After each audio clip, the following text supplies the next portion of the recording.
Assalamualaikum warahmatullahi wabarakatuh. Kembali lagi di channel aku, ada Bagas Setiawan, mahasiswa dari Universitas Pesantren Tinggi Darul Ulum semester 3, prodi matematika. Di sini aku akan menjelaskan tentang paired sampel t-test, atau yang biasa disebut adalah dua sampel berpasangan. Nah, pengertiannya dulu ya. Uji T untuk dua sampel berpasangan digunakan untuk membandingkan rata-rata dua variabel dalam suatu grup sampel tunggal. Uji ini menghitung selisih antara nilai dua variabel pada setiap kasus dan menguji apakah selisih rata-rata tersebut bernilai 0.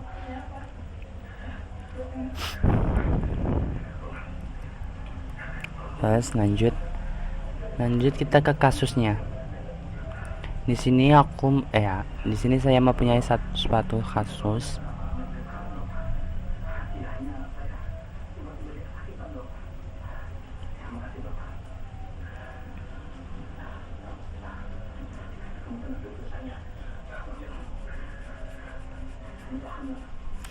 Suatu kasus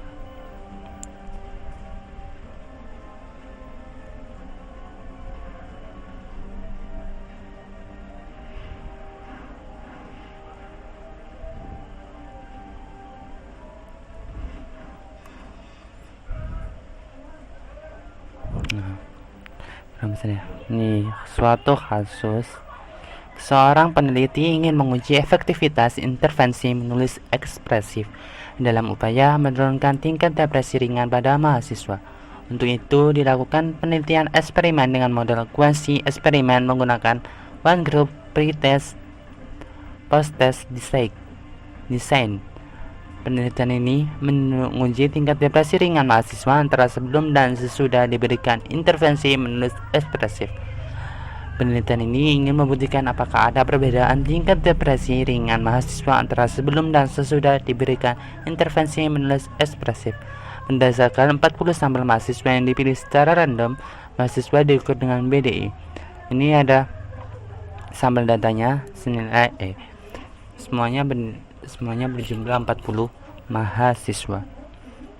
Sampel datanya kita masukkan ke aplikasi SPSS. Ini sudah senilai 40.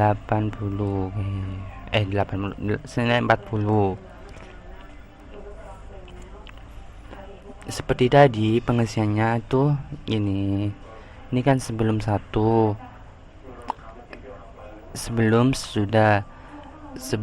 tingkat depresi dan sesudah hasil intervensi. Di sini kita ke defaultin aja menjadi 2. Ini juga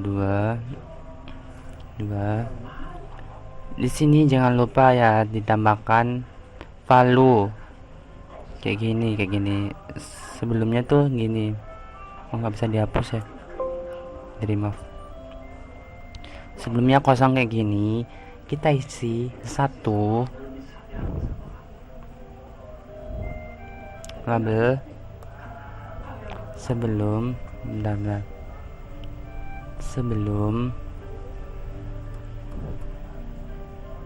kita add, dan nomor 2 sesudah kita add, kita oke.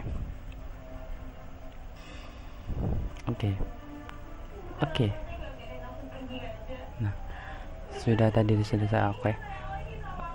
Lalu kita ke analyze compromise paired sample t-test. Kita pindahkan semua tadi.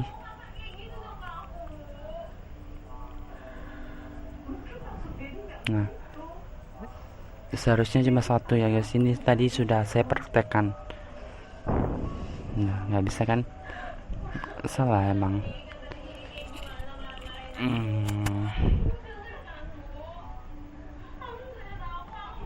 Nah, seperti macam ini.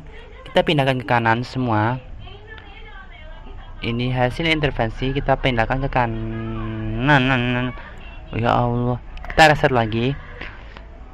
Tingkat depresi kita pindahkan ke kanan, hasil intervensi kita pindahkan ke kanan, lalu kita oke. Nah, hasilnya tuh seperti macam ini. Nah,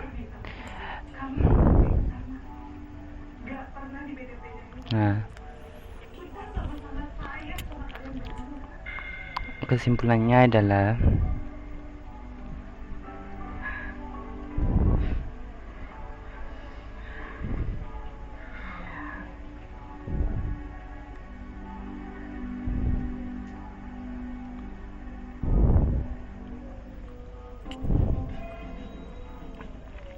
pada tabel pie rate sampel statistik memuat deskripsi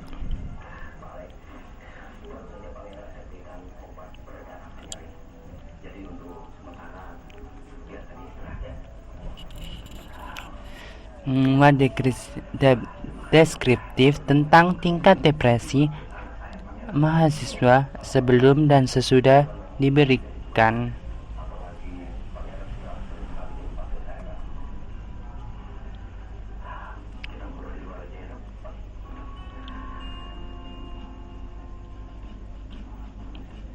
tingkat depresi mahasiswa sebelum dan sesudah diberikan intervensi yang meliputi banyaknya data, mean, standard deviation, dan standard error mean. Banyak data N masing-masing mahasiswa antara yang sebelum dan sesudah diberikan pelatihan komunikasi diberikan apa tadi soalnya? Diberikan intervensi menulis ekspresif sama dengan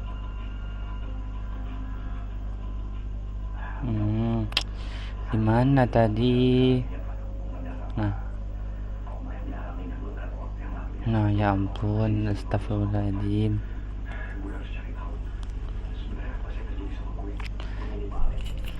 Sama dengan 41.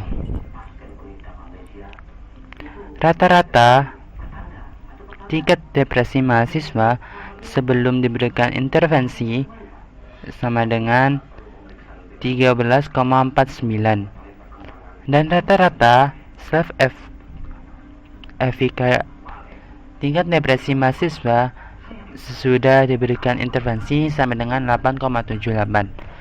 Simpangan baku standard deviation masing-masing untuk yang sebelum diberikan intervensi sama dengan 2,441 dan sesudah diberikan intervensi sama dengan 1,557. Dan untuk standard error of mean masing-masing untuk sebelum diberikan intervensi sama dengan 0,381 dan sesudah diberikan intervensi sama dengan 0,243. Berdasarkan perbandingan rata-rata, tingkat depresi mahasiswa sebelum diberikan intervensi sama dengan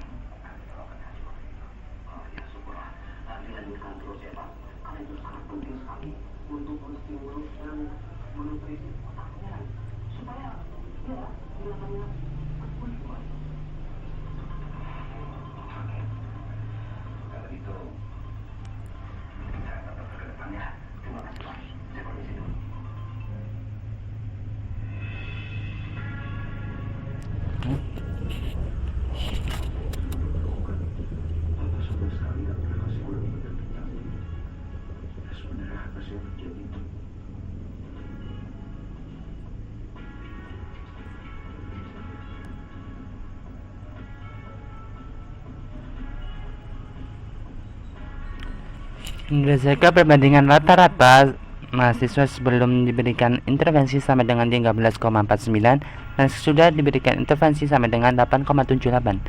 Hal itu berarti terdapat penurunan tingkat depresi mahasiswa. Pada tabel Peres Sampel Test yang ini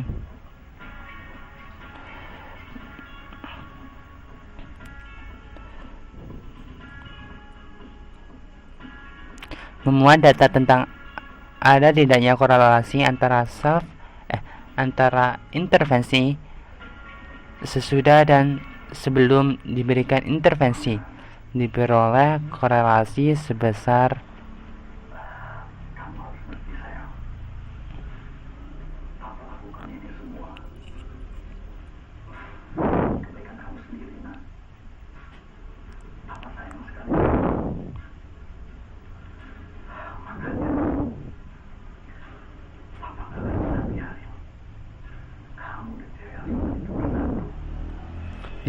korelasi sebesar 0,792 dengan sig 0,000 lebih dari 0,5 yang menunjukkan adanya hubungan yang signifikan antara intervensi sebelum dan sesudah diberikan intervensi. Pada tabel paired sample test memuat data hasil analisis uji T 2 sampel berpasangan yang meliputi T hitung dan signifikasi. Berdasarkan data di samping, dapat dilakukan hipotesis dengan dua cara, yaitu dengan cara membandingkan nilai T hitung dengan T tabel. Jika T hitung lebih besar dari T tabel, maka HO ditolak, dan apabila jika T hitung kurang dari T tabel, maka HO diterima. Untuk melihat harga T tabel, maka didasarkan pada derajat kebebasan yang besarnya adalah N-1, yaitu 41 min 1 sama dengan 40. 41 min 1 sama dengan 40. Berdasarkan hasil analisis uji T 2 sampel berpasangan, maka dapat diperoleh hasil berikut. T hitung lebih besar dari T tabel, maka HO diterima, yang artinya ada perbedaan yang signifikan intervensi mahasiswa antara sebelum dan sesudah diberikan intervensi. Dengan membandingkan taraf signifikasi p-value dengan galatnya. Yang pertama, jika signifikasi lebih dari 0,05 maka HO ditolak, dan apabila jika signifikasi kurang dari 0,05 maka HO ditolak. Pada kasus ini terlihat bahwa signifikasi sebesar 0,000 kurang dari 0,05 maka HO ditolak dan HA diterima. Artinya, hipotesis yang menyatakan bahwa ada perbedaan hasil intervensi mahasiswa sesudah dan sebelum diberikan pelatihan, artinya bahwa hasil intervensi mahasiswa sebelum dan sesudah diberikan pelatihan adalah berbeda. Kesimpulannya, berdasarkan analisis uji T 2 sampel berpasangan dapat disimpulkan bahwa terdapat perbedaan tingkat depresi mahasiswa antara sebelum dan sesudah diberikan pelatihan intervensi. Berdasarkan perbandingan rata-rata tingkat depresi mahasiswa sebelum diberikan pelatihan intervensi daripada sesudah diberikan intervensi, hal itu berarti terdapat peningkatan yang signifikan hasil intervensi mahasiswa setelah diberikan intervensi. Hal itu berarti terdapat tingkat depresi mahasiswa yang signifikan sesudah diberikan intervensi. Maka dapat disimpulkan bahwa hasil intervensi itu sangat efektif dalam upaya menurunkan tingkat depresi mahasiswa. Sekian dan terima kasih. Apabila ada salah-salah kata dan salah penjelasan mohon dimaafkan. Wabillahi taufiq wal hidayah. Wassalamualaikum warahmatullahi wabarakatuh.